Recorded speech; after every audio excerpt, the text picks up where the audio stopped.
సామాజిక న్యాయం కోసం గళమెత్తిన సామాన్యుడి స్వరం Kapunadu. Please subscribe our channel. Kapunadu TV వీక్షకులకు స్వాగతం. సామాజిక న్యాయం కోసం సామాన్యుడి స్వరం మీ కాపునాడు టీవీ. నేను మీ ఆకుల తిరుమలరావు. ప్రస్తుతం రాజకీయ పరిస్థితులు చూస్తుంటే రాబోయే ఎన్నికల్లో ఒంటరిగా కాదు కలిసే పోటీ చేస్తాము అనే పరిస్థితి ప్రస్తుత జనసేన టీడీపీలు కల్పిస్తున్నాయా? ప్రజలకి తాము కలవబోవటం లేదు అంటూ జనసేన తరపు నుంచి పవన్ కళ్యాణ్ కానీ ఆయన సంబంధిత నాయకులు కానీ పార్టీ నాయకులు కానీ ముఖ్యులు కానీ ఎవరైనా కూడా మాకు ఏ రకమైన సంబంధము లేదు, మేము కలిసి పోటీ చేయబోవడం లేదు అంటూ బహిరంగంగా చెప్తున్నప్పటికీ అంతర్లీనంగా ఏం జరుగుతుంది? వాళ్ళ ఆలోచనలు ఏంటి? అసలు జనసేన 2014లో తమకు సపోర్ట్ చేయకపోతే తమకు అధికారం లేదనే విషయం ఇప్పుడు గుర్తొచ్చిందా అనే కొన్ని ప్రశ్నలు లేవనెత్తున్న వేళ ఇప్పుడు ఆ సమాధానాల కోసం మనతో చర్చించడానికి, లేకపోతే ఆ పరిస్థితుల గురించి మనతో చర్చించడానికి సామాజిక రాజకీయ విశ్లేషకులు చరిత్రకారులు శ్రీ చిల్లగట్టు శ్రీకాంత్ కుమారు మన కాపునాడు స్టూడియోకి విచ్చేసి ఉన్నారు. స్వాగతం శ్రీకాంత్ కుమార్ గారు. నమస్తే. చెప్పండి, జనసేన టీడీపీ కలిసి పోటీ చేయబోతున్నాయా? ఆ ప్రకారంగా పోటీ చేయటానికే ఇప్పుడు పథక రచన జరుగుతోందా?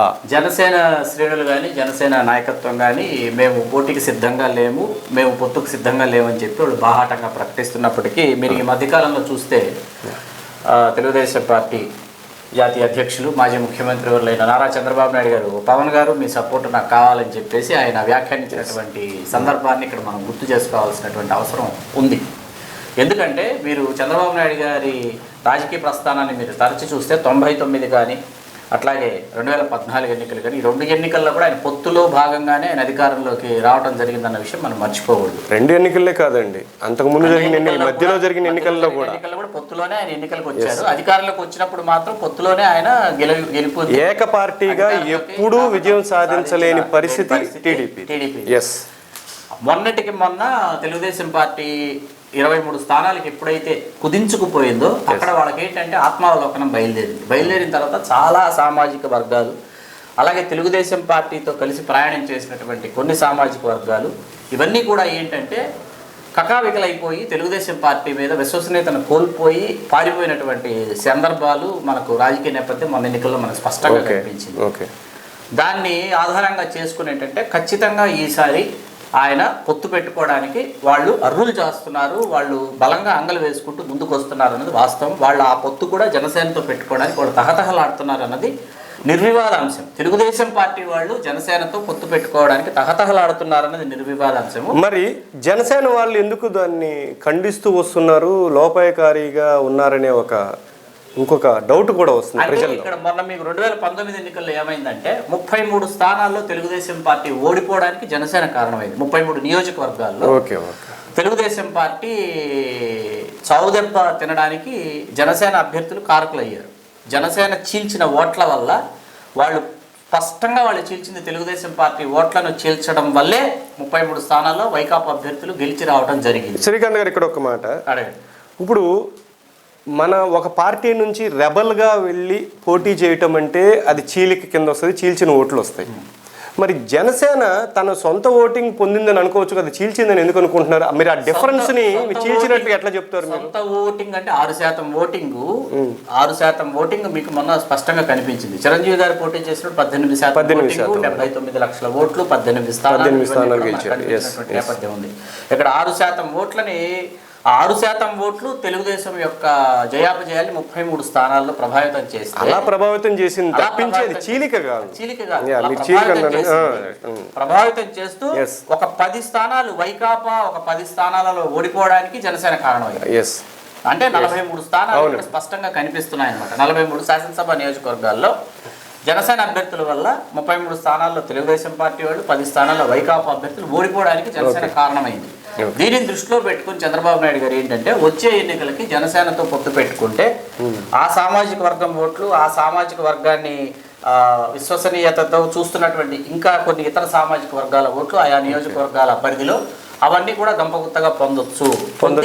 రాజ్యాధికారానికి మళ్ళీ ఇంకొకసారి కుర్చీ ఎక్కడానికి సిద్ధమవ్వచ్చు అన్నది ఆయన ఎత్తుగడ కింద మనకు కనిపిస్తుంది. ఎస్ అండి, ఇప్పుడు అదే మాటకు వద్దాం.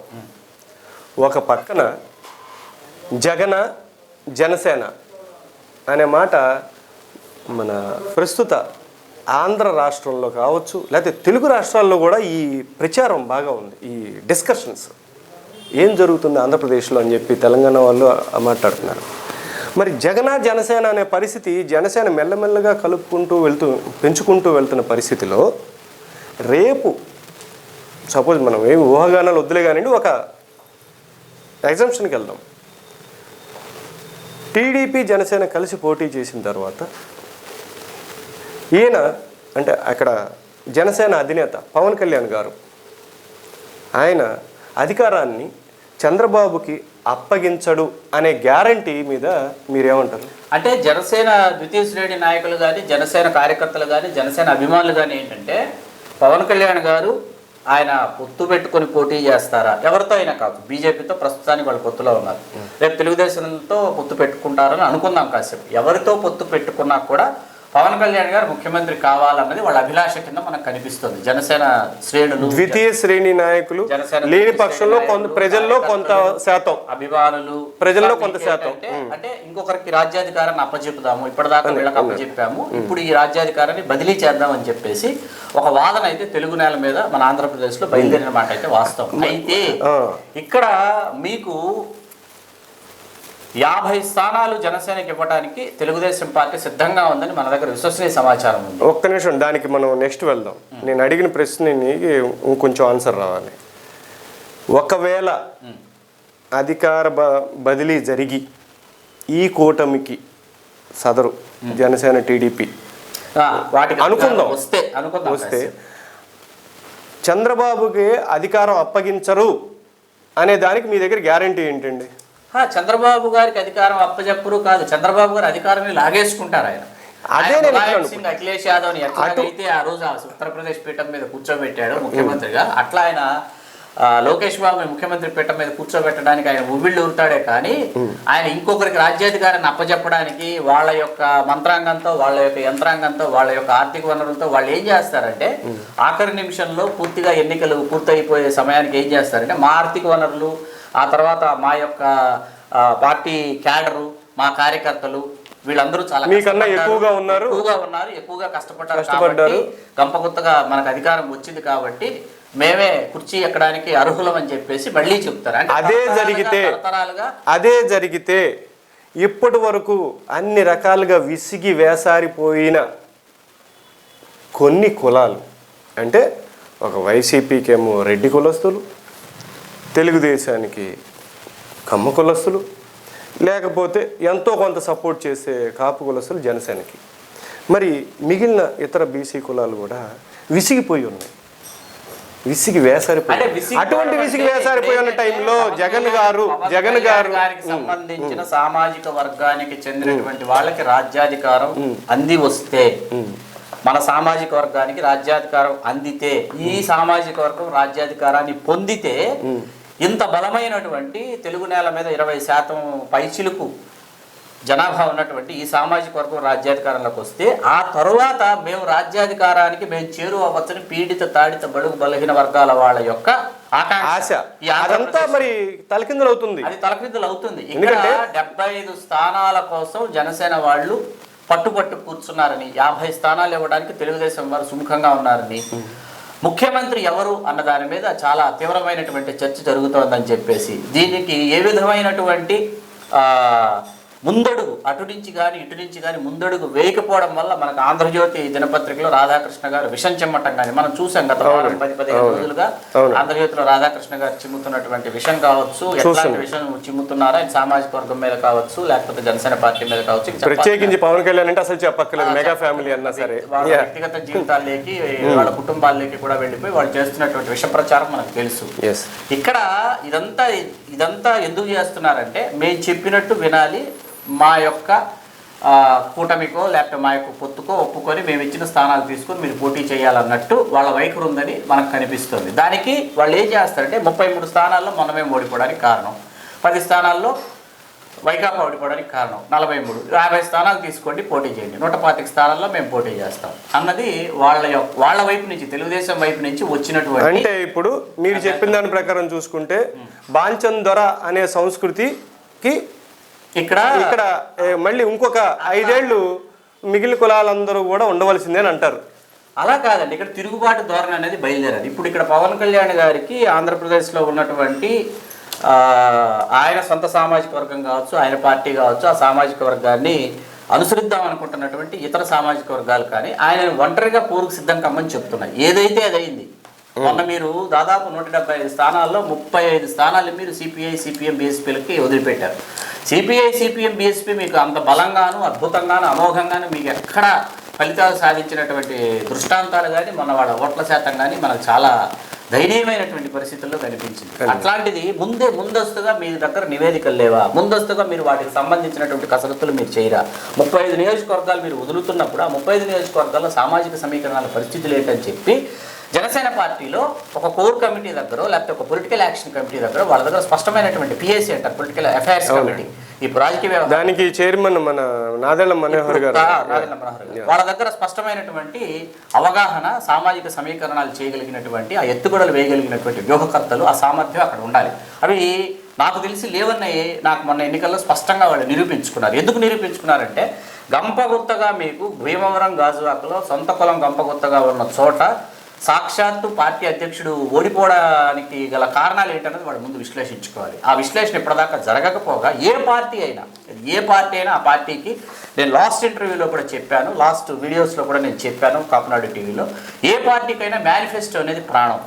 మీరు మేనిఫెస్టో పార్టీ నిర్మాణం, ఈ 7 ఏళ్లలో పార్టీ నిర్మాణం జరగలేదండి. గ్రామ స్థాయిలో, మండల స్థాయిలో పార్టీ నిర్మాణం. ఇప్పుడు మండల కమిటీలు అంటున్నారు, మొన్న రాష్ట్ర కమిటీలు కమిటీలు వేయటం వేరు, గ్రామ స్థాయిలో మండల స్థాయిలో పార్టీని నిర్మించడం వేరు, కమిటీలు ఉండాలి, సభ్యత్వ నమోదు అనేది వేరు. ఇట్లాంటివన్నీ ఏంటంటే face to face, door to door తిరిగితే కానీ సాధ్యమయ్యే పనులు కావు. అదృష్టవశాత్తు ఏంటంటే కొన్ని నియోజకవర్గాలలో సుశిక్షితులైనటువంటి కార్యకర్తలు వాళ్ళకు వాళ్ళు తమను తాము తీర్చిదిద్దుకొని కొన్ని నియోజకవర్గాలలో వాళ్ళు door to door, face to face వాళ్ళ కార్యకర్తలను. ఇక్కడ మీకు ఇంకో ప్రశ్న అర్థమైందండి. ఇప్పుడు మీకు ఇక్కడే మీరు ఎవరికి వాళ్ళు ఓన్గా పనిచేస్తున్నారు జనసేన వ్యక్తిగతంగా, ఎందుకంటే సొంత పార్టీని సొంతం చేసుకున్నారు. ఇక్కడే ఒక ఇంపార్టెంట్ ప్రశ్న. రెడ్డి సామాజిక వర్గం వైసీపీ ఓన్ చేసేసుకుంది. అది ఎవరైనా కావచ్చు, వేరే పార్టీలో ఉన్న వాళ్ళైనా కావచ్చు. వైసీపీ మా రెడ్డి గారి ప్రభుత్వం, అలాగే తెలుగుదేశం పార్టీ ఉన్నప్పుడు చౌదరీస్ కావచ్చు, మిగిలిన లింకుడు ఉన్న కులాలు కావచ్చు, మా చౌదరి గారి లేకపోతే మా చౌదరీస్, మా కులం, ఇదే ఎక్కువగా నానుడు కనబడుతుంది. అంటే ఆ పాయింట్ ఏది ఉద్యోగాలు ట్రాన్స్ఫర్లో కావచ్చు, ప్రమోషన్లో కావచ్చు, కీలక పొజిషన్స్లో కావచ్చు, ఏ పార్టీకి ఆ పార్టీ ఏది తీసుకోదు. అలాగే ఎందుకు టీడీపీ ఇంతలా ఎంటపడుతుంది జనసేన వెంట? అంటే తెలుగుదేశం పార్టీని విశ్వసించేటటువంటి పరిస్థితి ఆంధ్ర రాష్ట్రంలో లేదు. ఎందుకంటే ఒక కులం అభివృద్ధి ఒక రాష్ట్ర అభివృద్ధి కాదు. గత 5 సంవత్సరాలు అంటే తెలుగుదేశం పార్టీ అధికారంలో ఉన్నటువంటి 5 సంవత్సరాల్లో జరిగినటువంటి అభివృద్ధి ఏంటంటే వాళ్ళ కులం యొక్క అభివృద్ధిని రాష్ట్ర అభివృద్ధిని చూపించడం జరిగింది. ఒక కులం అభివృద్ధి ఎప్పుడూ ఒక రాష్ట్ర అభివృద్ధి కాదు. అన్ని సామాజిక వర్గాలు సమతుల్యత అభివృద్ధి పరంగా సాధించి, విద్యా ఉద్యోగ ఉపాధి అవకాశాలు వాళ్ళకు లభించి, వాళ్ళు చాలా స్పష్టమైనటువంటి విధి విధానాలతో ముందుకు వెళితే మేము అభివృద్ధి సాధించాము, మా జీవన ప్రమాణాలు గతంలో కంటే మెరుగయ్యాయన్న ఆలోచన, అవగాహన వాళ్ళకి కలిగినప్పుడు మళ్ళీ మీకు రాజ్యాధికారాన్ని మీకు అందజేస్తారు. ఆ విషయంలో ఎంత దారుణంగా వెనకబడిపోయిందంటే తెలుగుదేశం ప్రభుత్వం 5 సంవత్సరాల్లో జరిగింది ఏంటంటే రియల్ ఎస్టేట్ జరిగింది 5 సంవత్సరాలు. ఆ రియల్ ఎస్టేట్ చేసిన వాళ్ళందరూ ఎవరు? కాంట్రాక్టులు మొత్తం వాళ్ళందరూ ఎవరో ఒకసారి మీరు ఆ లిస్ట్ తీసి చూస్తే మీకు అర్థమవుతుంది పరిస్థితి ఎంత దూరం వెళ్ళిపోయిందని చెప్పి. ఫలాలు వేరే సామాజిక వర్గాలకి ఎవరికి అందలేదు. అది స్పష్టంగా మిగతా సామాజిక వర్గాలు అంటే మళ్ళీ ఏదో రకంగా మళ్ళీ అధికారం చేపట్టడమే లక్ష్యంగా టీడీపీ పనిచేస్తుంది. ఎందుకంటే ప్రపంచంలోనే అత్యంత సంపన్నమైన సామాజిక వర్గాల్లో ఒక సామాజిక వర్గంగా అవతరించారు వాళ్ళు. కాబట్టి వాళ్ళు అధికారం యొక్క రంగు, రుచి, వాసన, చిక్కదనం అన్నీ తెలిసినటువంటి సామాజిక వర్గం కాబట్టి వాళ్ళు ఎవరి వెంటైనా పడతారు. ఎందుకంటే 2014లో చంద్రబాబు నాయుడు గారు పవన్ కళ్యాణ్ గారి కార్యాలయానికి వచ్చి, ఆయన వ్యక్తిగత కార్యాలయానికి వచ్చి ఆయన ముందు సాగిలిపడినటువంటి ఫోటోలు మనందరం చూసాం. అధికారం కోసం ఇప్పటికీ ఉన్నాయండి, ఇప్పటికే అవి ఉన్నాయి. ఆయన ఎట్లా తర్వాత అదే చంద్రబాబు నాయుడు గారు పార్టీలో ఉన్నటువంటి అశోక్ గజపతిరాజు గారు కావచ్చు, వైవి రాజేంద్ర ప్రసాద్ గారు కావచ్చు, చింతమనేని ప్రభాకర్ గారు కావచ్చు, ఆ పితాని సత్యనారాయణ గారు కావచ్చు, ఆ చెట్ల వీళ్ళందరూ పవన్ కళ్యాణ్ పవన్ కళ్యాణ్ అని అడిగారు. ఎవరు పవన్ కళ్యాణ్ అని చెప్పి మాట్లాడినటువంటి సందర్భాలు మరి అవన్నీ పవన్ కళ్యాణ్ గారికి గుర్తున్నాయి అంటారా? గుర్తున్నాయా, గుర్తులేవా? ఇప్పుడు పొత్తు పెట్టుకుంటారా, పొత్తు పెట్టుకోరా, కలిసి ప్రయాణం చేస్తారా, కలిసి ప్రయాణం చేయరాన్ని మనం స్పష్టత ఇవ్వడానికి మరి కొంతకాలం ఎదురు చూడాల్సినటువంటి అవసరం ఉంది. కాకపోతే ఇక్కడ సాక్షాత్తు కొన్ని నియోజకవర్గాల్లో తెలుగుదేశం పార్టీ నుంచి ఆఖరి నిమిషంలో జనసేనలో చేరి 2019 ఎన్నికలకి అభ్యర్థులుగా పోటీ చేసినటువంటి వాళ్ళు కొంతమంది ఉన్నారు. కొన్ని నియోజకవర్గాల్లో తిరుపతి కావచ్చు, రాజంపేట కావచ్చు, మదనపల్లి కావచ్చు, మా ప్రాంతానికి చెందిన నియోజకవర్గాలు, ఆంధ్ర ప్రాంతానికి చెందిన నియోజకవర్గాల గురించి నేను చెప్పాల. వాళ్ళు చెప్తున్నది ఏంటంటే వాళ్ళు తెలుగుదేశం పార్టీలో వాళ్ళ పుట్టుక నుంచి తెలుగుదేశం పార్టీలో ఉన్నటువంటి వాళ్ళు అభ్యర్థులుగా పోటీ చేసేవాళ్ళు. వాళ్ళు వచ్చి వాళ్ళు ఏం చెప్తున్నారంటే ప్రెస్ మీట్లు పెట్టి ప్రెస్ నోట్లు రిలీజ్ చేశారు ఈ మధ్య కాలంలో. అవన్నీ కూడా సోషల్ మీడియాలో ఉన్నాయి. తెలుగుదేశం పార్టీ జనసేన పొత్తు పెట్టుకుంటున్నాయి, పొత్తు పెట్టుకుని పోటీ చేస్తే తిరిగి మేమే అభ్యర్థులుగా పోటీ చేస్తాము, ఈ నియోజకవర్గాలు ఆ పొత్తులో భాగంగా మేము తీసుకుంటున్నామని చెప్పి వాళ్ళు స్పష్టంగా సంకేతాలు వాళ్ళు వివరించేస్తున్నారు. అదే కరెక్ట్ అనుకుంటే, అది మీరు చెప్పిన ఇంకో పాయింట్ అదే కరెక్ట్ అనుకుంటే 2014 ఎన్నికల్లో అతి తక్కువ పర్సంటేజ్తో అధికారం కోల్పోయిన వైకాపా అందులోంచి 23 మంది ఎమ్మెల్యేలు టీడీపీలోకి వెళ్ళిపోయారు. అంతకుముందు వాళ్ళు టీడీపీలో ఉన్న వాళ్ళు కొంతమంది ఉన్నారు, తర్వాత మళ్ళీ పార్టీకి వచ్చారు.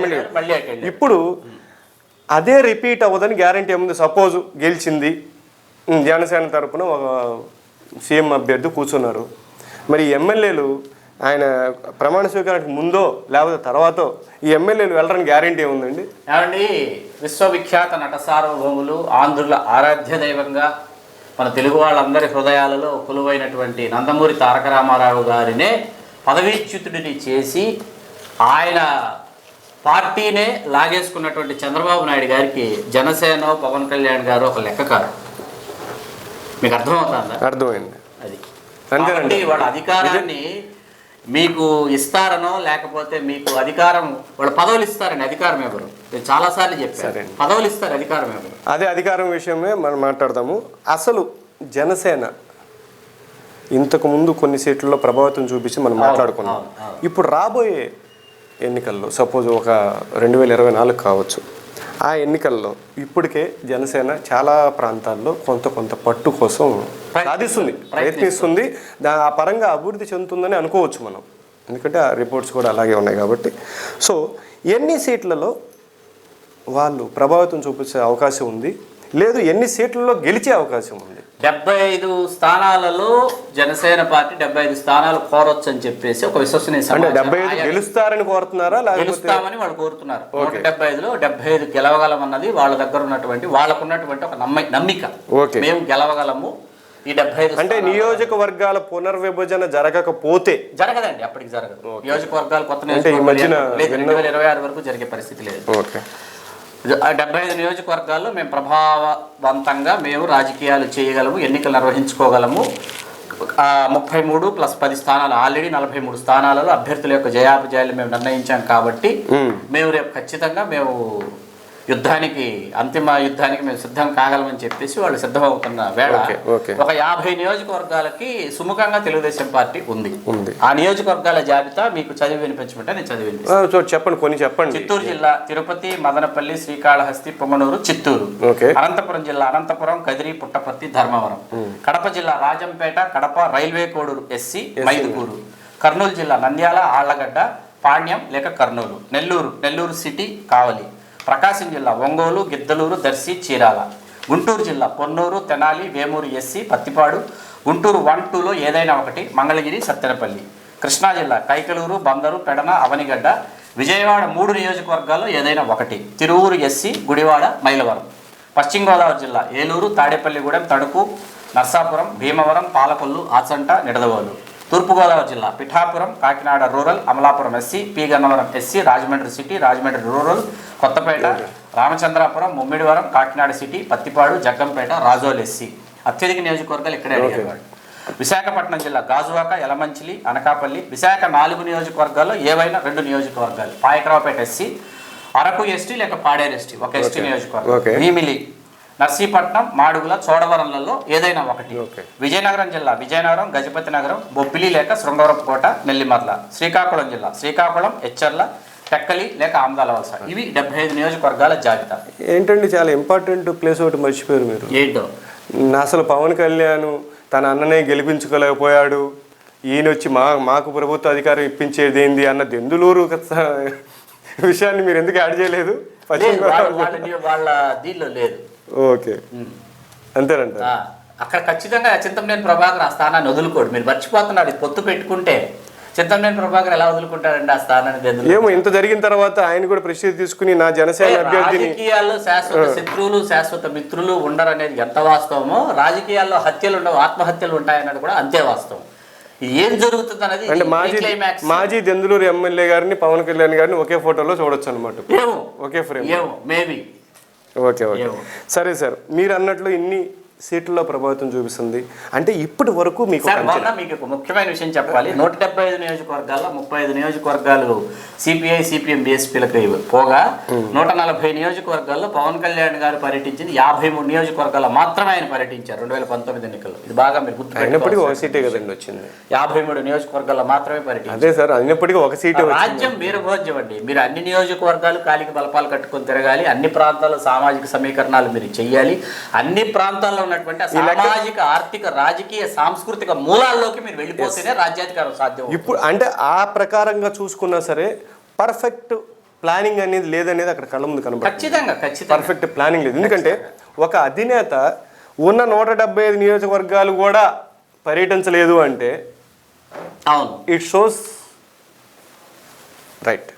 ఆ విషయం మొన్నటికి అదే అనుకుంటే ఇంతమంది ఆపారు, ఇన్ని చోట్ల ఆపారు, పోలీసులు మమ్మల్ని ఆపారు, ప్రభుత్వం మమ్మల్ని ఆపింది, దమనకాండ చేసింది, ఇంత చేసింది అంత చేసినా కూడా మీకు 3 నుంచి 5 వేల మంది మాత్రమే అక్కడికి చేరుకోగలిగారు. అంటే ఇవి నాకు ఇక్కడ అర్థం కాని విషయం ఏంటంటే ఇవి మా జిల్లాలు. ఓకే, వీళ్ళు ఏం చెప్తున్నారంటే గోదావరి జిల్లాలంటే మావి అంటే ఇక్కడ రాజ్యాధికారులకు రావాలంటే ఆంధ్రప్రదేశ్లో ఆ చివరి నుంచి ఈ చివరి వరకు, ఈ చివరి నుంచి ఆ చివరి వరకు కూడా అన్ని మనవే అనుకోవాలి. అన్ని చోట్ల మన అభ్యర్థులు ఉన్నారు, అన్ని చోట్ల మన పార్టీ పతాక రెపరెపలాడాలి అనుకుంటేనే రాజ్యాధికారం హస్తగతం అవుతుందండి.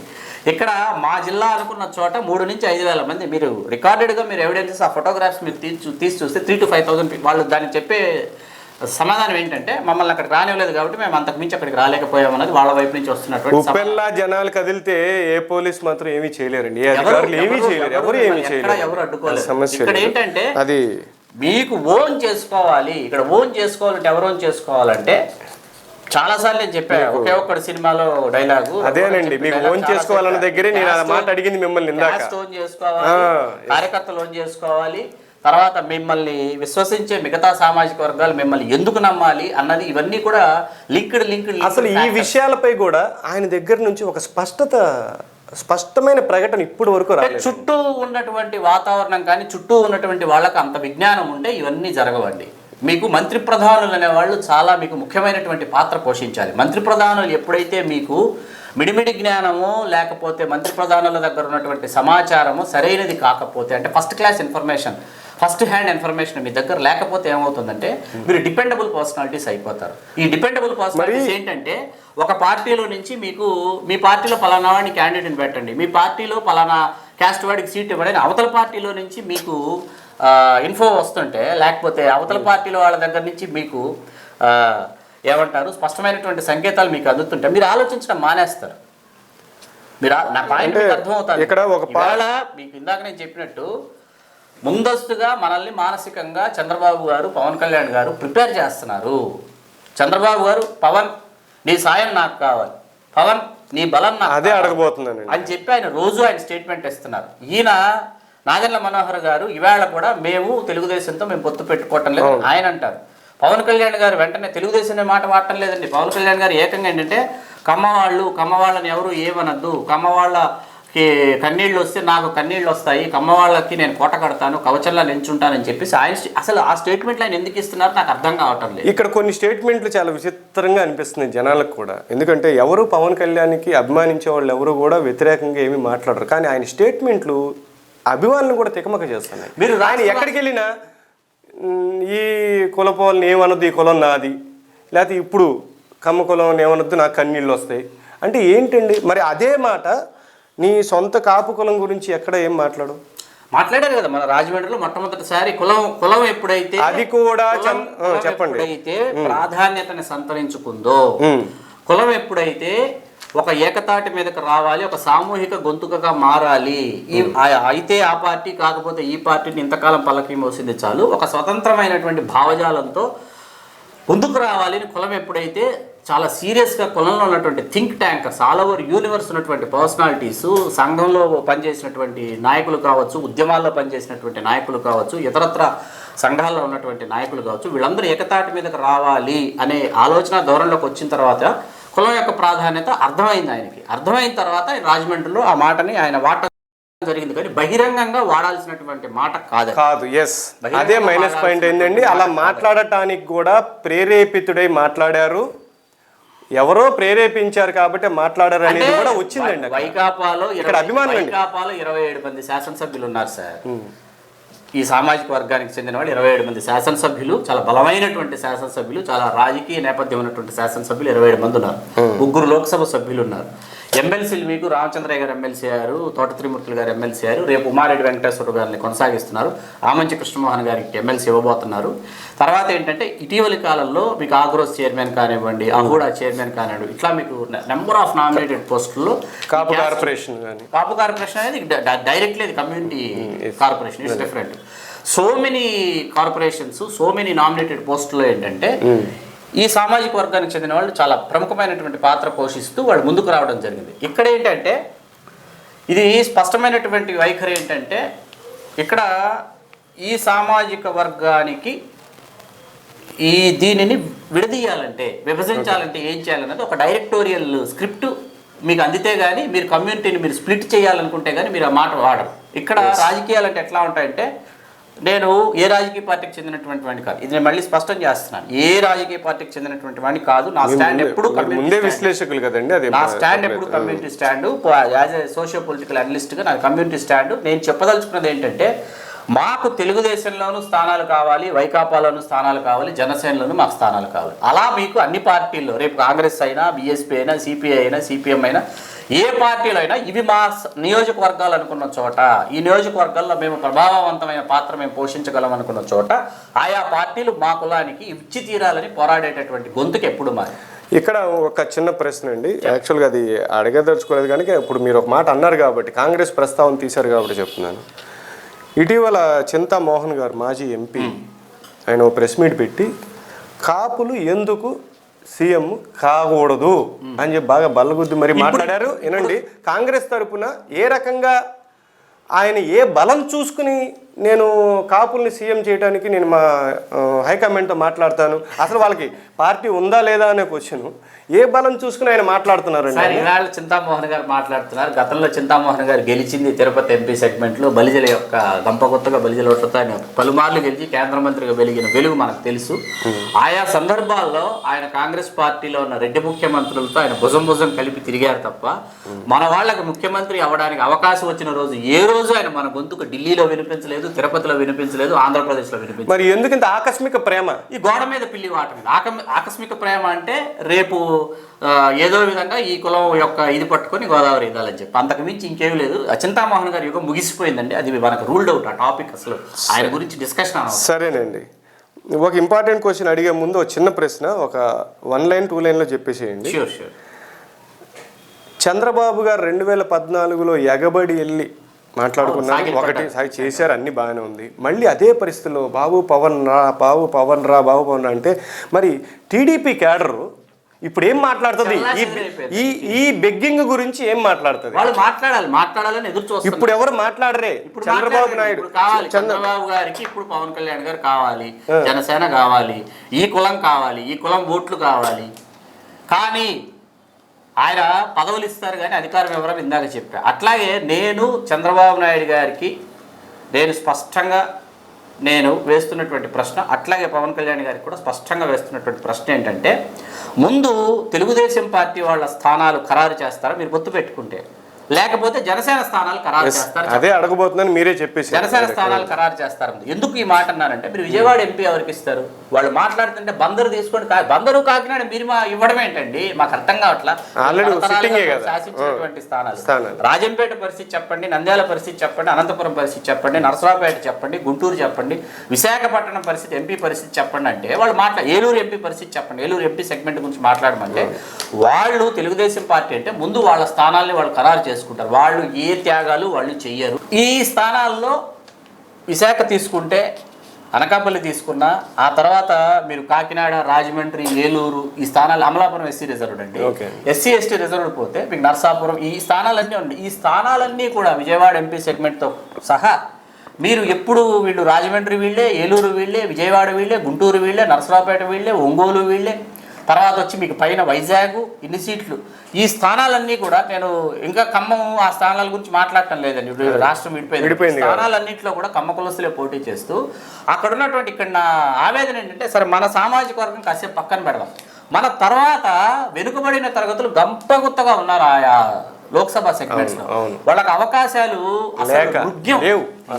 పట్టించుకున్న నాదుడు లేడు. అటువంటి పరిస్థితుల్లో ఇక్కడ ఏంటంటే, మనం ఎన్ని స్థానాల్లో పోటీ చేస్తాము, లేకపోతే వెనుకబడిన తరగతులకు మనం ఎన్ని స్థానాలు ఇస్తాం, మనతో పాటు కలిసి వచ్చే శ్రామిక కులాలకు అన్నది ఇక్కడ పాయింట్.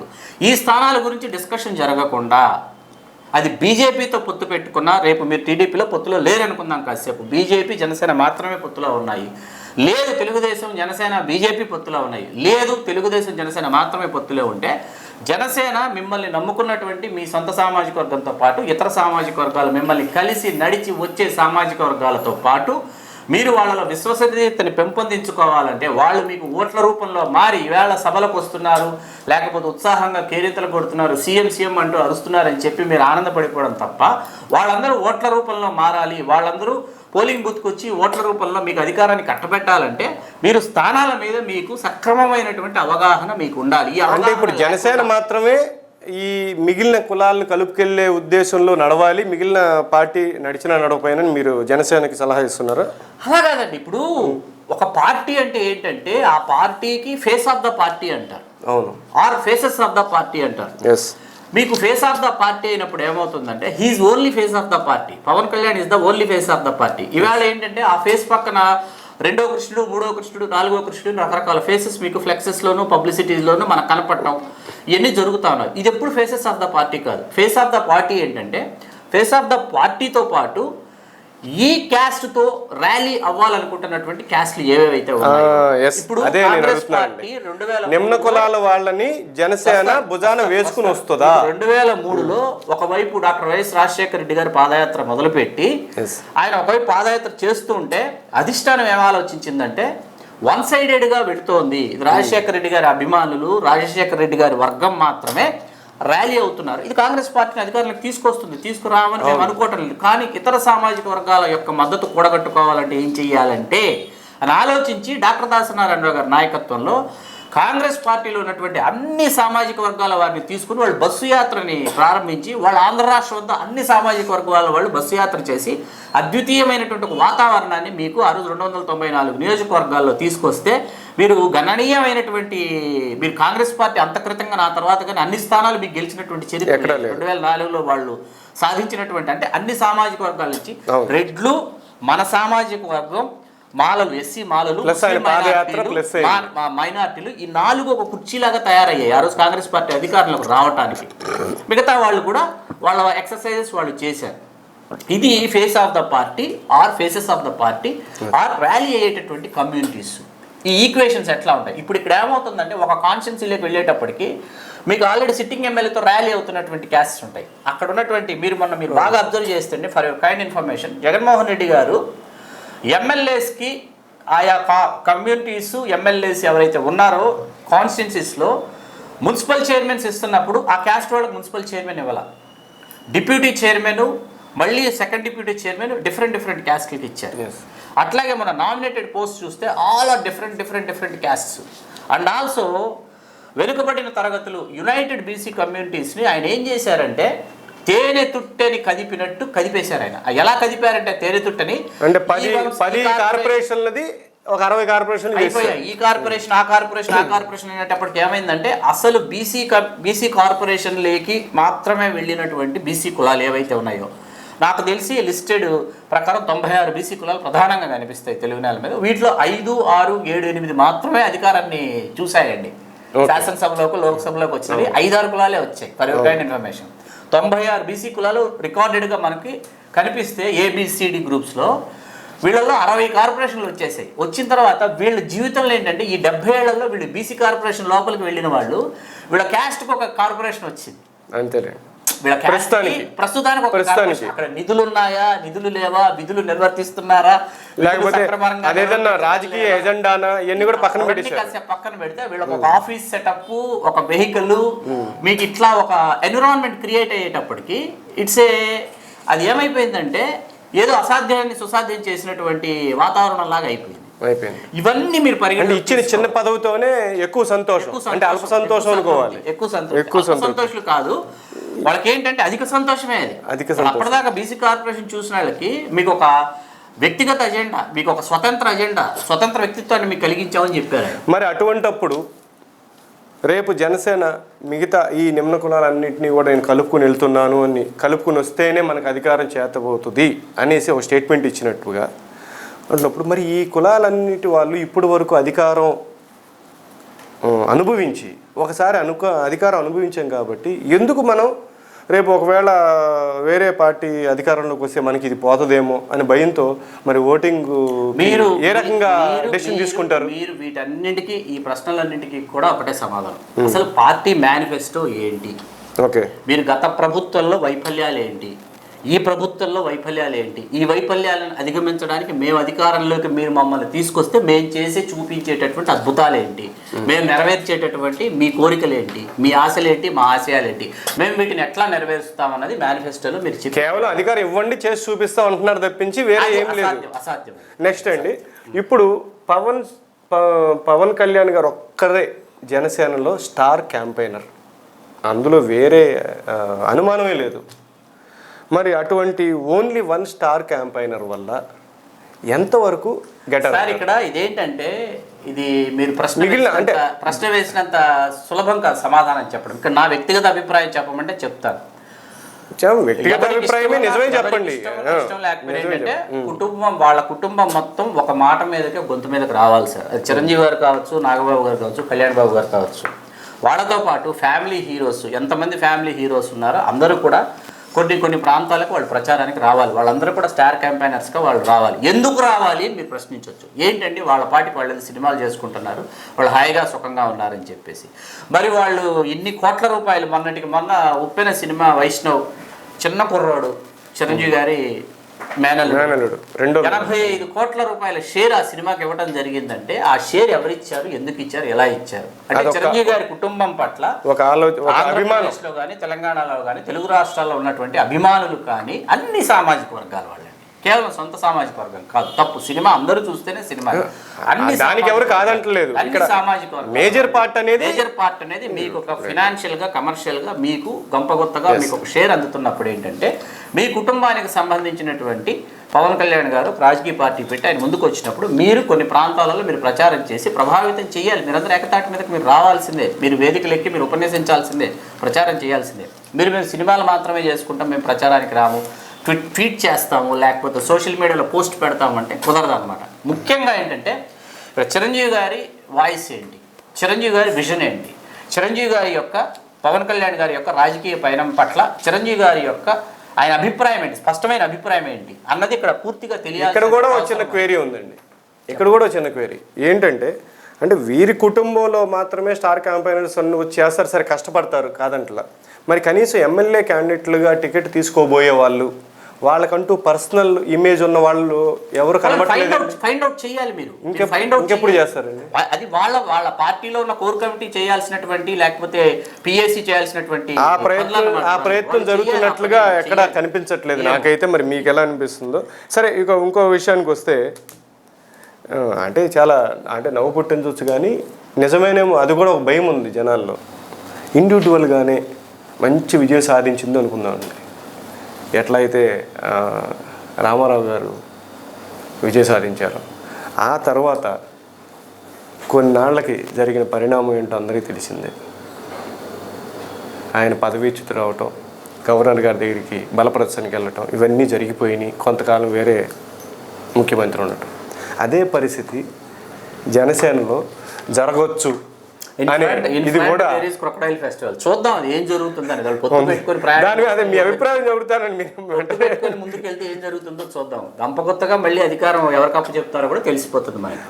ఇండివిజువల్గా వెళ్ళినా అదే ప్రాబ్లం ఉంది, పొత్తు పెట్టుకుని వెళ్ళినా అదే ప్రాబ్లం ఉంది. సరే, ఇండివిజువల్గా వెళితే మీకు చాలా స్పష్టమైనటువంటి ఫలితాలు వస్తాయి సార్. ఎస్, స్పష్టమైనటువంటి ఫలితాలు. నేను అడిగిన కారణం అదేనండి. స్పష్టమైన ఫలితాలు వస్తాయి, కొంత ఓట్ బ్యాంకింగ్ పెరుగుతుంది, కొన్ని సీట్స్ లో మీరు ఖచ్చితంగా మీరు జనసేన తన స్టాండ్ ని అట్లీస్ట్ పోనీ ఒక ప్రభుత్వ ఏర్పాటు వరకు కాకపోయినా ఇవన్నీ జరగాలంటే పార్టీ మేనిఫెస్టో ఇంపార్టెంట్, గ్రామ స్థాయిలో మండల స్థాయిలో పార్టీ నిర్మాణం అనేది చాలా ఇంపార్టెంట్, క్యాండిడేట్స్ ని మీరు ఐడెంటిఫై చేయడం చాలా ఇంపార్టెంట్. ఇక్కడ జనసేనలో ఇటీవల బాగా వినపడుతున్న ఒక విమర్శ కావచ్చు, లేకపోతే ఒక దాన్ని ఏమంటాము అసహనం కావచ్చు. ఏంటంటే ప్రజారాజ్యం పార్టీలో చిరంజీవి గారు అధినేతగా పాలకొల్లులో పోటీ చేశారు, అందరికి తెలిసిందే. ఆయన ఓడిపోవటం జరిగింది. ఎందుకు ఓడిపోయారు? ఏ సామాజిక వర్గానికి సంబంధించిన నాయకుడు, మాజీ మంత్రి కావచ్చు, ఎవరన్నా కావచ్చు, ఆయన చేసిన పనులేంటి, ఎందుకు ఆయనకే మళ్ళీ అటువంటి మనిషికే జనసేనలో ప్రాధాన్యత కల్పిస్తున్నారు? లేదు తన వర్గానికి సంబంధించిన మనుషులు, అంటే కాపు సామాజిక వర్గం అనుకుందాం, ఎవరెవరికి ఎమ్మెల్యే టికెట్లు ఇవ్వాలి అనే విషయం మీద ఆ సదరు వ్యక్తికే ఇవ్వటం అనేది హాస్యాస్పదం కాదా సార్? ఇక్కడ ఇప్పుడు ఇది ఎట్లా ఉంటుందంటే చేగుంటి వెంకట హర్రామ జోగయ్య గారు చాలా బ్యాడ్ చేశారండి చిరంజీవి గారిని. ఆయన మాజీ హోంశాఖ మంత్రులు తెలుగుదేశం పార్టీ ప్రభుత్వంలో, ఆ తర్వాత నర్సాపురం ఎంపీ, అంతక్రితం పాలకొల్లు శాసనసభ్యులు, తెలుగుదేశం పార్టీలో నుంచి వంగవీటి రంగా గారి అసాసినేషన్ బిఫోర్ ఆయన కాపునాడులోకి రావడం, మంత్రి పదవికి రాజీనామా చేయడం ఇత్యాది విషయాలు అందరికీ తెలుసు. ఆ తర్వాత ఆయన మళ్ళీ పాలకొల్లు నుంచి శాసనసభ్యుడిగా గెలిచి రాష్ట్ర మంత్రి అవ్వడం పశ్చిమ గోదావరి జిల్లా నుంచి, ఇవన్నీ మనకు తెలుసు. ఇక్కడ హర్రామ జోగయ్య గారు 2009 ప్రజారాజ్యం పార్టీ ఎన్నికల సమయంలో ఏంటంటే పాలకొల్లు నుంచి పోటీ చేస్తున్న చిరంజీవి గారితో ప్రచారానికి నేను నా సమయాన్ని కేటాయించాలా, ఇక్కడ నేను తిరగాలని చిరంజీవి గారు అడిగిన నేపథ్యంలో జోగయ్య గారు ఏం చేశారంటే, మీరు ప్రచారానికి ఏమి రానవసరం లేదు, మీరు వచ్చి నామినేషన్ వేసేసి వెళ్ళిపోండి అని చెప్పారు. అట్లాగే చిరంజీవి గారు మీడియాతో ఏం మాట్లాడాలన్నది ఎక్సర్సైజ్ చేసి చిరంజీవి గారికి ఇవ్వలేదు. ఆ రోజు చిరంజీవి గారు వెళ్ళి నామినేషన్ వేసి వెలుపలికి వచ్చిన తర్వాత మీడియా వేసినటువంటి ప్రశ్న ఏంటంటే, మీరు ఎందుకు పోటీ చేస్తున్నారంటే, ఆయన తన శ్రీమతి సురేఖ మేడంని చూపించి, సురేఖ పోటీ చేయమంది, ఇది నేను ఇక్కడ పెళ్లి చేసుకున్న మా అత్తవారి ఇల్లు కదా, అందుకని పోటీ చేస్తున్నాను అనేటప్పటికీ దానిని చాలా ప్రముఖంగా ఏం చేశారంటే, చిరంజీవి గారికి ఆయన కూతవేటి దూరంలో పక్కనే ఉన్నటువంటి మొగుల్తూరులో జన్మించినప్పటికీ చాలా దగ్గరండి ఐడియా ఉందండి. ఆయన పాలకొల్లు యొక్క ప్రాశస్త్యం తెలియదా, పాలకొల్లు యొక్క ప్రాధాన్యత తెలియదా అని చెప్పేసి నెగిటివ్ ఇంప్రెషన్ పెంచారు. దానికి కారణం కూడా పార్టీలోని మనుషులే కదా.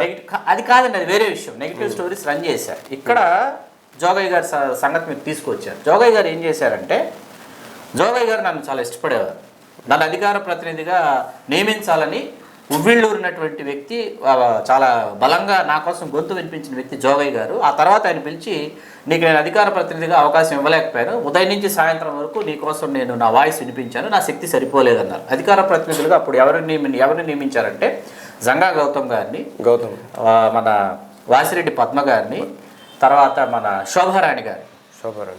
జంగా గౌతమ్ గారు అంటే చిరంజీవి గారి స్నేహితుడు కూడా కదా? కాదండి, జంగా గౌతమ్ గారు ఎస్సీ రిజర్వ్డ్ స్థానం నుంచి పోటీ చేశారు. చాలా రాజకీయపరమైనటువంటి విజ్ఞానం ఉన్నటువంటి వ్యక్తి, ఇవాళకి కాంగ్రెస్ పార్టీలో ఉన్నారు. శోభారాణి గారు అడ్వకేట్, మీకు తెలుసు. వాసిరెడ్డి పద్మ గారు, వీళ్ళని వేశారు. మూడు సామాజిక వర్గాలకు చెందినవారు. నన్ను ఎందుకు వేయలేదు సార్ అని నేను అడిగితే, నువ్వు సొంత సామాజిక వర్గానికి చెందినవాడు అంట అన్నారు. ఆయన ఒక మాట అన్నారు, చాలా థ్యాంక్స్ సార్ అని చెప్పాను, అయిపోయింది. It's different. మరి ఆ విషయం అప్పుడు జోగయ్య గారికి కూడా తెలుసుగా, సొంత సామాజిక వర్గానికి చెందినవాడు అంట కాబట్టి నువ్వు వేయలేదయ్యా అన్నారు. సరే అయిపోయిందండి. అయిపోయిన తర్వాత ఏంటంటే, భీమవరం స్థానాన్ని క్షత్రియులకు కేటాయించారు జోగయ్య గారి దగ్గర. ఉండి స్థానాన్ని సొంత సామాజిక వర్గానికి కేటాయిస్తే ఇట్స్ రాంగ్ ఈక్వేషన్ అని నాలాంటి రెండు రివర్స్ అవ్వాలండి. ఎందుకంటే భీమవరం 2004లో మన అకౌంట్లోకి తీసుకురావడానికి అంత క్రితం మిర్యాల వెంకటరావు గారి నాయకత్వంలోని కాపునాడు కానివ్వండి, కాపు నాయకులు కానివ్వండి, అక్కడ చాలా పెద్ద ఎత్తున ప్రాధాన్యమైనటువంటి పాత్ర పోషించారు. అది మన నియోజకవర్గం, మన ఓట్లు గంపగొత్తగా ఉన్నటువంటి స్థానం అని గ్రంథి శ్రీనివాస్ గారు 2004లో కాంగ్రెస్ అభ్యర్థిగా గెలవటం. అక్కడి నుంచి సంప్రదాయబద్ధంగా మీకు 2009 కానీ మీరు 14 కానీ 19 వరుసగా తీసుకుంటే మన సామాజిక వర్గం ఇక్కడ గెలుస్తూ వస్తారు. 9లో ఆయన వెంటనే ఏం చేశారంటే భీమవరం రాజులు ఉండి సొంత సామాజిక వర్గం అనేటప్పటికీ భీమవరంలో ఒక విధమైనటువంటి ఎవర్షన్ అన్నమాట. ఉండిలో ఎవర్షన్. ఉండిలో ఏంటి, ఇక్కడికి తీసుకొచ్చి వీళ్ళని పెడతారా, మా రాజులకి ఇచ్చిండొచ్చు కదా అని వాళ్ళ వైపు నుంచి వాళ్ళ మాట్లాంగం. అక్కడ భీమవరంలో మన వాళ్ళందరూ వన్ సైడెడ్ అయిపోయి వాళ్ళు వేరే టర్న్ తీసుకున్నారు. ఇట్లా ప్రతి కాన్స్టిట్యున్సీలో స్వయంగా చిరంజీవి గారు ఓడిపోతే పాలకులలో ఇంకా దానికి మరి అటువంటి పరిస్థితులకి కారణమైన కొంతమంది వ్యక్తులకే పార్టీలో ఎందుకు ప్రాధాన్యత ఇస్తున్నారు? ఏ పార్టీలో? జనసేనలో. అది వాళ్ళని అడగాల్సిన ప్రశ్న మీరు. ఎందుకంటే వాళ్ళకి మీ విశ్లేషణ, మీ ఆలోచన చెప్పండి. అంటే ఇప్పుడు పవన్ కళ్యాణ్ గారు గత ఎన్నికల సందర్భంలో మాదాస్ గంగాధరం గారిని తండ్రి సమానులు అని చెప్పి పాదావందనం చేశారు. ఇప్పుడు మాదాస్ గంగాధరం గారు ఎక్కడ ఉన్నారో తెలియదు. పార్టీలో ఉన్నారా, పార్టీలో రాజీనామా చేసి వెళ్ళిపోయారు, మనందరికీ తెలుసు. ఇప్పుడు జోగయ్య గారు వచ్చారు, నెక్స్ట్ ఇంకెవరు వస్తారు తెలియదు. ఆయన సీనియర్ సిటిజన్స్ అంటే చాలా. రాఘవయ్య గారు కూడా వెళ్ళిపోయిన సందర్భం. రాఘవయ్య గారు ఆయన సీరియస్ గా రాఘవయ్య గారు, మార్సిటి రాఘవయ్య గారు పొలిటికల్ పర్సనాలిటీయో లేకపోతే పొలిటికల్ బ్యాక్ డ్రాప్ ఉన్నటువంటి ఫ్యామిలీ కాదండి. ఇట్స్ డిఫరెంట్ ఫ్యాక్ట్, అది వేరు. అయినా సరే ఆయన పార్టీ కోసం బాగానే కష్టపడ్డారు. అది వాళ్ళని మీరు అడగాల్సినటువంటి విషయాలు. సో ఇన్ని రకాలుగా కూడా చూసుకున్నా కూడా జనసేనకి ప్రజెంట్ ఉన్న సిచ్యువేషన్ ప్రకారము పొత్తుకి వెళ్ళవలసిన అవసరం లేదు, ఉండే అవకాశం ఉంటే దేంతో వెళ్ళాలనే దాని మీద ఇక్కడ క్వశ్చన్. అది నాయకుడికి తన మీద తనకు విశ్వాసం ఉండాలండి. నేను పొత్తు పెట్టుకుని ఎన్నికలకు వెళ్ళాలా, పొత్తు పెట్టుకోకుండా పోరాటానికి సిద్ధం అవ్వాలన్నది నాయకుడికి ఉండాల్సినటువంటి విజ్ఞత, నాయకుడికి ఉండాల్సినటువంటి స్పష్టత. ఎందుకంటే చిరంజీవి గారు పవన్ కళ్యాణ్ గారి చిత్రరంగ ప్రవేశం రోజు, ఏది అక్కడమ్మ ఇక్కడమ్మాయి ప్రారంభమైన రోజు, చిరంజీవి గారు పవన్ కళ్యాణ్ గారిని అక్కడున్న మీడియాకి, అభిమానులకు పరిచయం చేస్తూ ఓ మాట చెప్పారు. యుద్ధరంగంలోకి ప్రవేశించిన తర్వాత కత్తిపట్టి యుద్ధం చేయాల్సింది, డాల్ అడ్డు పెట్టుకొని తనను తాను కాపాడుకోవాల్సింది సైనికుడే తప్ప సేనా నాయకుడు వచ్చి ఈ సైనికుడిని కాపాడు అనే మాట ఆయన వాడారు చిరంజీవి గారు. ఎందుకు వాడారంటే యుద్ధరంగంలోకి నువ్వు దిగేసావు, దిగిన తర్వాత నిన్ను నువ్వే కాపాడుకోవాలి, నేను వచ్చి నిన్ను కాపాడను అని చెప్పి చిరంజీవి గారు చెప్పారు. ఈ మాట నేను ఎందుకు వాడుతున్నానంటే యుద్ధంలోకి దిగేటప్పుడు మీకు స్పష్టత ఉండాలి. ఇక్కడ మీకు రామారావు గారు పార్టీ పెట్టినటువంటి నేపథ్యము, తర్వాత చిరంజీవి గారు పార్టీ పెట్టినటువంటి నేపథ్యం రెండు వేరు. ఇప్పుడు జనసేన వచ్చినటువంటి తాలూకు నేపథ్యాలు పూర్తిగా రాజకీయ నేపథ్యాలు వేరండి. మీకు ఆ రోజు సిపిఐ సిపిఎం వెళ్ళి రామారావు గారితో పట్టుబట్టి కూర్చుని మేమేంటి, మా చరిత్ర ఏంటి, మాకు ఎన్ని స్థానాలు ఇస్తారంటే 60 స్థానాలు అంటే ట్యాక్ మాకు 60 స్థానాల, మీరు ఇప్పుడు వచ్చి పార్టీ పెట్టి మీరేంటి మాకు 60 ఇచ్చింది, మాకు 100 స్థానాలు కావాలంటే మేము 80కి మించి ఇవ్వమంటే మాకు 100 కావాలని భీష్మించుకుంటే మీకు ఏ స్థానాలు ఇవ్వమని చెప్పేసి ఆ రోజు రామారావు గారు, భాస్కర్ రావు గారు, రామోజీరావు, ఉపేంద్ర గారు వీళ్ళందరూ కూడా వెలుపలకు వచ్చి ఒంటరిగా పోటీ చేసినటువంటి సందర్భంలో 2002 స్థానాలు కట్టబెట్టారు 1982లో. ఇక్కడ ఏంటంటే మీ మీద మీకు నమ్మకం ఉండాలి, మీ మేనిఫెస్టో మాట్లాడాలి, తర్వాత మీ గొంతుకు మీరు చాలా బలంగా వినిపించాలి. ఆ గొంతుకు ఎంత బలంగా ఉండాలంటే ఈ నాయకుడిని నమ్మి నేను ప్రయాణం చేస్తే, ఈ పార్టీ జెండా పట్టుకొని ఈ పార్టీ జెండాతో నేను మమేకమైతే నా భవిష్యత్తు బాగుంటుంది, భావితరాల భవిష్యత్తు బాగుంటుందన్న నమ్మిక, భరోసా కలిగించినప్పుడే ఏ పార్టీ మనుగడైనా కూడా సాధ్యమవుతుంది. ఇప్పుడు ఒక స్ట్రైట్ పాయింట్కి వద్దాం. మన మాటల్లో ఇప్పటి వరకు సీట్లు అవన్నీ మాట్లాడుకున్నాం. ఒకవేళ రేపొద్దున పొత్తులో పోటీకి వెళ్ళి గెలిచి అధికారం చేపట్టే పరిస్థితి గనక వస్తే పవన్ కళ్యాణ్ గారు నాకు సీఎం పదవి ఇవ్వాల్సిందే అని పట్టుబట్టగలరా? అది 1 సీటు రానివ్వండి, 10 సీట్లు రానివ్వండి, 30 సీట్లు రానివ్వండి, అది మీరు ఆ క్రియాశీలక పాత్ర అయినా అంటే అంత డిమాండ్ చేసే పొజిషన్ లో జనసేన ఇప్పుడు ఉన్నదా? చేయగలరా? అంటే స్థానాలు వచ్చిన తర్వాత కానీ మనం దీనికి మనం ఇదమిద్దమైనటువంటి సమాధానం చెప్పలేము. ఇప్పుడు కర్ణాటకలో కుమారస్వామి కాదండి, స్థానాలు వచ్చినప్పుడు కాదండి, విషయం ఏంటండి, అంటే ముందుగానే వాళ్ళ మధ్య డిమాండ్ చేయగలగాలి, చెయ్యాలి. ఇప్పుడు 9.5 సంవత్సరాలు మరియు 5 సంవత్సరాలు 14.5 సంవత్సరాల పాటు చంద్రబాబు నాయుడు గారు ముఖ్యమంత్రిగా చేశారు. 7 సంవత్సరాల పాటు రామారావు గారు ముఖ్యమంత్రిగా చేశారు. 4 రోజుల పాటు నాదెండ్ల భాస్కర్ రావు గారు ముఖ్యమంత్రిగా చేశారు. అంటే మీ సామాజిక వర్గం ఇది దాదాపు మీరు 14.5 ఒక 7 ఒక నెలంతా కలిపితే 23-24 సంవత్సరాలు మీరు రాజ్యాధికారాన్ని మీరు గంపగొత్తగా మీరు అనుభవించిన తర్వాత ఇక్కడ మేము ముఖ్యమంత్రి కావాలనుకుంటున్నామని బలంగా గొంతుకు వినిపిస్తున్నటువంటి యొక్క సామాజిక వర్గానికి మీరు అవకాశం ఇవ్వాలి. ఎందుకు అవకాశం ఇవ్వాలి? మీరు పొత్తు పెట్టుకోవాలని తహతహలాడుతున్నారు, పొత్తు పెట్టుకుని అధికారంలోకి మీరు రావాలనుకుని తహతహలాడుతున్నారు. ఇన్ని తహతహలాడుతున్నప్పుడు మీరు ముఖ్యమంత్రి పదవిని త్యాగం చేయాలి, కొన్ని లోక్సభ స్థానాలను త్యాగం చేయాలి, ఎన్నో శాసనసభ స్థానాలని మీరు త్యాగం చేయాలి. ఇన్ని చేస్తే గానీ ఈ పొత్తులో మీరు అద్భుతాలు సాధించలేరు. అంటే మీరు టీడీపీ వైపు చెప్తున్నారు, నేను అడిగింది జనసేన వైపు నుంచి డిమాండ్ చేయగలరా? జనసేన బీఎస్సీ మీ ఆలోచన ప్రకారం డిమాండ్ చేయగలరా? మీరే చెప్పారు కుమారస్వామి గారు పేరు అధికార ప్రతినిధులు ఉన్నారు, వాళ్ళందరినీ అడగండి మీరు. ఇప్పుడు కుమారస్వామి గౌడ గారు ఆ 30 స్థానాలు ఒకళ్ళ కులానికి సంబంధించినటువంటి స్థానాలు తీసుకుంటే ఆ స్థానాల్లో వాళ్ళు గెలుస్తూ క్రియాశీలకమైనటువంటి పాత్ర పోషించి ముఖ్యమంత్రి అయిపోయి 2.5 సంవత్సరాలు ముఖ్యమంత్రిగా పరిపాలించినటువంటి సందర్భం మనకు తెలుసు. అలాగే తమిళనాడులో ఫర్ యువర్ కైండ్ ఇన్ఫర్మేషన్ ఒక్క శాసనసభా స్థానం నుంచి గెలిచినటువంటి విజయకాంత్ గారు, మన సామాజిక వర్గానికి చెందినటువంటి విజయకాంత్ గారు ఒక్క శాసనసభా స్థానం నుంచి గెలిచి పార్టీని నిర్మించి ఆ తర్వాత ఏఐఏడిఎంకేతో పొత్తు పెట్టుకొని 40 స్థానాల్లో పోటీ చేసి 29 స్థానాల్లో విజయ పతాక ఎగరేసిన సందర్భాన్ని మనం మర్చిపోకూడదు. మరీ ముఖ్యంగా నేను ఆ లిస్ట్ చూశాను, ఆ కాన్స్టిట్యున్సీస్ లిస్ట్ చూస్తే ఆ 29 విన్నింగ్ కాన్స్టిట్యున్సీస్ పరిస్థితి ఏంటంటే ఆ 29 చోట్ల మన సామాజిక వర్గం నిర్ణయాత్మక పాత్ర పోషిస్తుంది తమిళనాడు రాజకీయంగా. మీకు అర్థమవుతుందా? ఆ తర్వాత విజయకాంత్ గారి అనారోగ్యం కావచ్చు, పార్టీని ఆయన నిర్మాణం చేసిన పార్టీని ఆయన పూర్తి స్థాయిలో కొనసాగించలేకపోవడానికి ఆయన అనారోగ్య కారణాలు, ఇతరత్ర కారణాలు చాలా ఉన్నాయి, వేరే విషయం. మీకు మొన్నటికి మన తమిళనాడులో మీకు మన సామాజిక వర్గానికి చెందినటువంటి వాళ్ళు 7 శాసనసభ్యులు గెలిస్తే 3 శాసనసభ్యులు రాష్ట్ర మంత్రి మండలిలో ఉన్నారు, ఒక డిప్యూటీ స్పీకర్ ఉన్నారు. ఇతర రాష్ట్రాల్లో పరిస్థితి ఇట్లా ఉంది. ఒక తమిళనాడు లాంటి చోట 3 మంత్రులు, ఒక డిప్యూటీ స్పీకర్ ఉన్నారు. మీకు ఇక్కడ నేను చెప్పదలుచుకున్నది ఏంటంటే ఇవాళ కర్ణాటకలో మీరు బెంగళూరులో ఒక బలిజ మహాసభ అనేది పీసీ మోహన్ గారు Bengaluru central MP, 3rd time MP, ఆయన కాల్ ఫార్ చేస్తే మీకు 4 లక్షల మంది అటెండ్ అయ్యేటటువంటి పరిస్థితి. Filmy, cultural, sports, political, industrial, entrepreneurs, each and every sector నుంచి కూడా 4 lakhs పీపుల్ అకంపైన్ అవుతారు. డిసిప్లినరీగా జరుగుతుందన్నమాట మీట్. అంటే మీకు కర్ణాటక, తమిళనాడులో ఇంత రాజకీయ సాంస్కృతిక చైతన్యం వెలువరిస్తున్న నేపథ్యంలో మీకు 13 జిల్లాల ఆంధ్రప్రదేశ్లో ఏకతాటి మీదకి రావడానికి, ఏకాభిప్రాయం మీదకి రావడానికి మీకు సరైనటువంటి దృష్టికోణం ఉండాలి. మీరు సరైనటువంటి దిశని నిర్దేశించేటటువంటి పరిస్థితిలో మీరు ఉండాలి. అది ఫైనల్గా మీరు ఏం చెప్పదలుచుకున్నారండి ఈ పొత్తుల మీద? పొత్తులు పెట్టుకోవడానికి చంద్రబాబు నాయుడు గారు తహతహలాడుతున్నారన్న మాట వాస్తవం. ఎందుకంటే ప్రతి ఎన్నిక ఆయన పొత్తుతోనే ఆయన విజయం సాధించినా లేకపోతే ఓడిపోయిన పొత్తులు లేకుండా ఆయన ఎన్నికలకు వెళ్ళినటువంటి సందర్భమే లేదు. మీరు 99లో పొత్తు పెట్టుకున్నారు, 2004, 2014, 19 అన్ని ఎన్నికల్లో పొత్తులతోనే ఆయన పోటీకి సిద్ధమైనటువంటి నేపథ్యంలో ఏంటంటే ఆయన పొత్తు పెట్టుకోవడానికి తహతహలాడుతున్నారు. అందులో భాగంగానే 50 స్థానాలు వాళ్ళు ఇవ్వడానికి సిద్ధంగా సుముఖంగా ఉన్నారు. అది పరిస్థితి. ఇదండి జనసేన టీడీపీ 2 పొత్తుగా పోటీలకు వెళ్తున్నాయా లేక ఎవరికి వారు విడిగా పోటీ చేస్తారా? వాళ్ళ స్టాండ్ ఏంటి? జనసేన చేయవలసిన ఇంపార్టెంట్ పనులు, అతి ముఖ్యమైన పనులు ఏంటి? అది కులపరంగా కావచ్చు, పార్టీ పరంగా కావచ్చు, అన్ని రకాల మిగతా కులాలను కలుపుకు వెళ్ళే పరిస్థితి కావచ్చు, అన్ని రకాలుగా కూడా ఏ రకమైన ప్రస్తుత పరిస్థితి నుంచి బయటపడాలి అనేది మన శ్రీకాంత్ గారు తన చర్చలో తెలియజెప్పారు.